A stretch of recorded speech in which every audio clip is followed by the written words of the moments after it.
With respect to interpersonal promises and intrapersonal promises, I feel there are two types of promises that we make to others and to ourselves.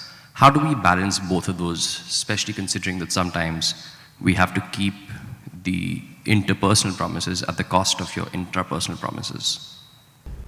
A promise is meaningful and valuable only when you make it to somebody else.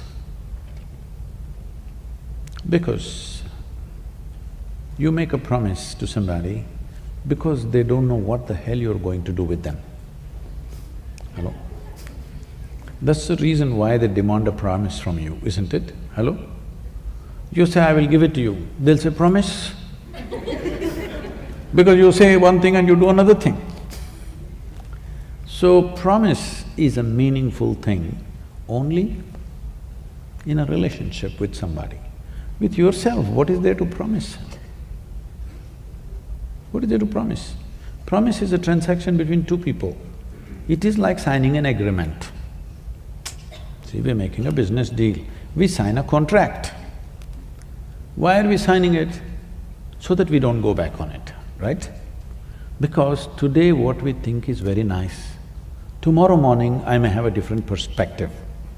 So tomorrow morning if I have a different perspective, I want to change the deal tomorrow morning, but I have signed, can't go back on it. So, promise is a verbal signature. Done. I say, I promise, that means I'm going to do it. I've signed. Not held by some legal contract, but by my own integrity. Because I said so, I will do so. But when it comes to myself, what is there to promise? This people may be using to deal with their compulsive nature. I promise myself I will not drink before 7 o'clock in the evening.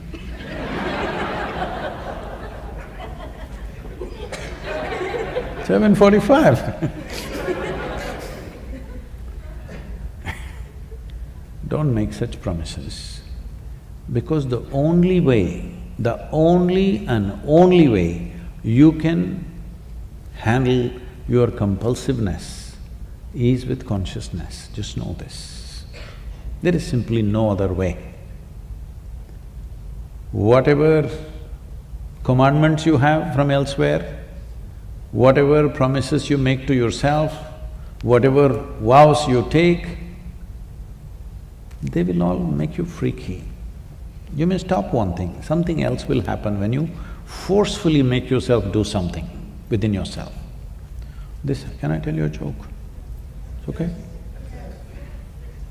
But this is a serious question. It once happened, Shankaran Pillai offered… You can't do that. He's not always funny, sometimes he's serious.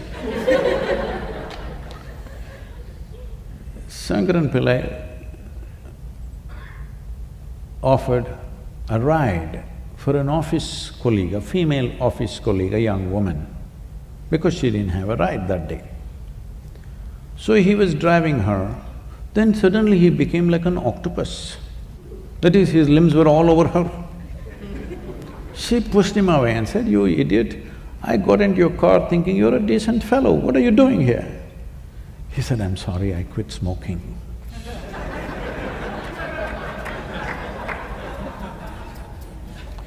Don't do things forcefully with yourself. The only way you can beat compulsive process within you is by becoming more conscious. If there is darkness in this room, can all of you together, with all the strength that you have, can you kick the darkness out of this hall? Hello? No. If you just turn on the light, it's gone, isn't it? Because you must understand, compulsiveness is just absence of consciousness. Like darkness is just absence of light, compulsiveness is just absence of consciousness. Instead of becoming conscious, you're trying to play tricks with darkness. It's not going to work like that. If you compulsively, strongly stop one thing by will, it will manifest itself in some other way and some other way. No, you must become conscious. How to become conscious? That's another part.